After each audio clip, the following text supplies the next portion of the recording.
आज तक हम सभी भारतवासियों ने बहुत लंबा सफर तय किया है। समय के साथ आर्थिक गतिविधियों में भी धीरे धीरे तेजी नजर आ रही है। हम में से अधिकांश लोग अपनी जिम्मेदारियों को निभाने के लिए फिर से जीवन को गति देने के लिए रोज घरों से बाहर निकल रहे हैं। त्योहारों के इस मौसम में बाजारों में भी रौनक धीरे धीरे लौट रही है, लेकिन हमें ये भूलना नहीं है कि लॉकडाउन भले चला गया हो, वायरस नहीं गया है। बीते 7-8 महीनों में प्रत्येक भारतीय के प्रयास से भारत आज जिस संभली हुई स्थिति में है, हमें उसे बिगड़ने नहीं देना है और अधिक सुधार करना है। आज देश में रिकवरी रेट अच्छी है, फैटेलिटी रेट कम है। भारत में जहां प्रति 10 लाख जनसंख्या पर करीब 5,500 लोगों को कोरोना हुआ है, वहीं अमेरिका और ब्राजील जैसे देशों में ये आंकड़ा 25,000 के करीब है। भारत में प्रति 10 लाख लोगों में मृत्यु दर 83 है, जबकि अमेरिका, ब्राजील, स्पेन, ब्रिटेन जैसे अनेक देशों में ये आंकड़ा 600 के पार है।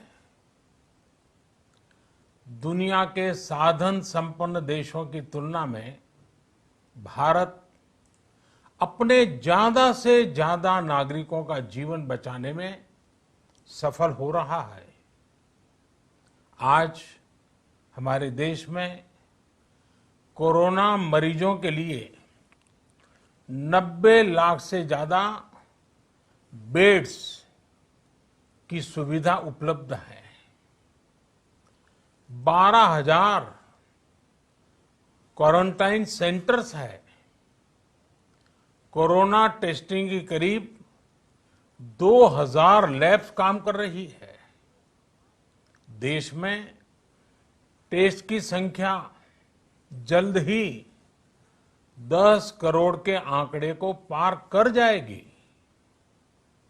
कोविड महामारी के खिलाफ लड़ाई में टेस्ट की बढ़ती संख्या हमारी एक बड़ी ताकत रही है। सेवा परमो धर्म के मंत्र पर चलते हुए हमारे डॉक्टर, हमारे नर्सिस, हमारे हेल्थ वर्कर्स, हमारे सुरक्षाकर्मी और भी सेवा के भाव से काम करने वाले लोग इतनी बड़ी आबादी की निस्वार्थ सेवा कर रहे हैं। इन सभी प्रयासों के बीच ये समय लापरवाह होने का नहीं है। ये समय ये मान लेने का नहीं है कि कोरोना चला गया या फिर अब कोरोना से कोई खतरा नहीं है। हाल के दिनों में हम सब ने बहुत सी तस्वीरें, वीडियो देखे हैं जिनमें साफ दिखता है कि कई लोगों ने अब सावधानी बरतना या तो बंद कर दिया है या बहुत ढिलाई ले आए हैं। ये बिल्कुल ठीक नहीं है। अगर आप लापरवाही बरत रहे हैं, बिना मास्क के बाहर निकल रहे हैं, तो आप अपने आप को, अपने परिवार को, अपने परिवार के बच्चों को, बुजुर्गों को उतने ही बड़े संकट में डाल रहे हैं। आप ध्यान रखिए, आज अमेरिका हो या फिर यूरोप के दूसरे देश, इन देशों में कोरोना के मामले कम हो रहे थे, लेकिन अचानक से फिर से बढ़ने लगे हैं और चिंताजनक वृद्धि हो रही है। साथियों, संत कबीरदास जी ने कहा है,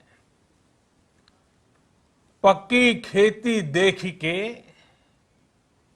पक्की खेती देख के गर्व किया किसान, अजहू जोला बहुत है, अजहू जोला बहुत है, घर आवे तब जान। अर्थात कई बार हम पक्की हुई फसल देखकर ही अति आत्मविश्वास से भर जाते हैं कि अब तो काम हो गया, लेकिन जब तक फसल घर न आ जाए तब तक काम पूरा नहीं मानना चाहिए। यही कबीरदास जी कह के गए हैं। यानी जब तक सफलता पूरी न मिल जाए, लापरवाही नहीं करनी चाहिए।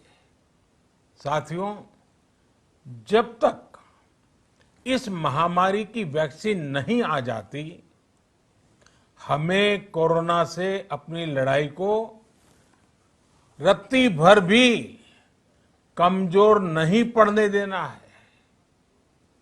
बरसों बाद हम ऐसा होता देख रहे हैं कि मानवता को बचाने के लिए युद्ध स्तर पर पूरी दुनिया में काम हो रहा है। अनेक देश इसके लिए काम कर रहे हैं। हमारे देश के वैज्ञानिक भी वैक्सीन के लिए जी जान से जुटे हैं। भारत में अभी कोरोना की कई वैक्सीन पर काम चल रहा है। इनमें कुछ एडवांस स्टेज पर है, आशास्पद स्थिति दिखती है। साथियों, कोरोना की वैक्सीन जब भी आएगी, वो जल्द से जल्द प्रत्येक भारतीय तक कैसे पहुंचे, इसके लिए भी सरकार की तैयारी जारी है। एक एक नागरिक तक वैक्सीन पहुंचे, इसके लिए तेजी से काम हो रहा है। साथियों, रामचरितमानस में बहुत ही शिक्षाप्रद बातें हैं, सीखने जैसी बातें हैं, लेकिन साथ साथ अनेक प्रकार की चेतावनियां भी हैं। जैसे रामचरितमानस में बहुत बड़ी बात कही गई है, रिपु रुज पावक पाप, रिपु रुज पावक पाप, प्रभु अहि गनीय न छोट करी।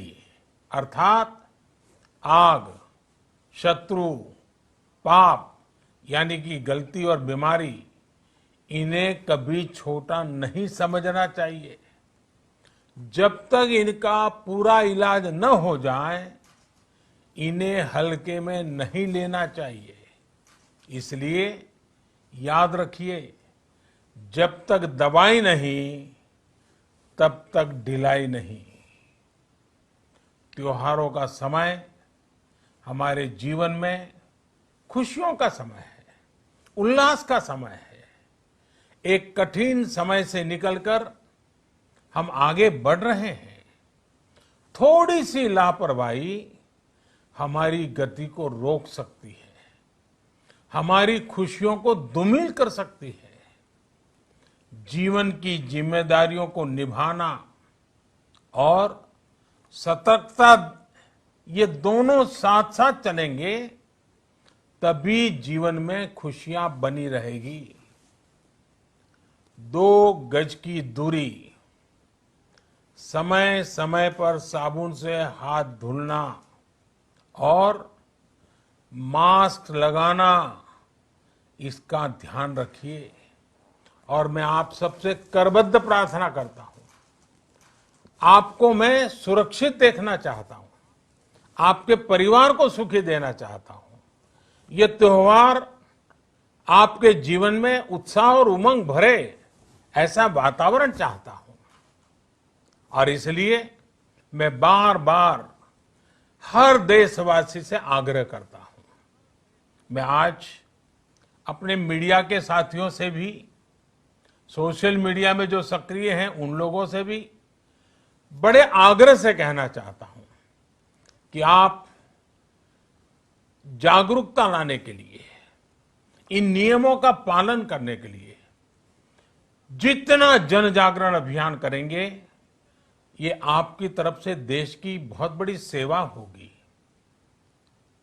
आप जरूर हमें साथ दीजिए, देश के कोटि कोटि जनों को साथ दीजिए। मेरे प्यारे देशवासियों, स्वस्थ रहिए,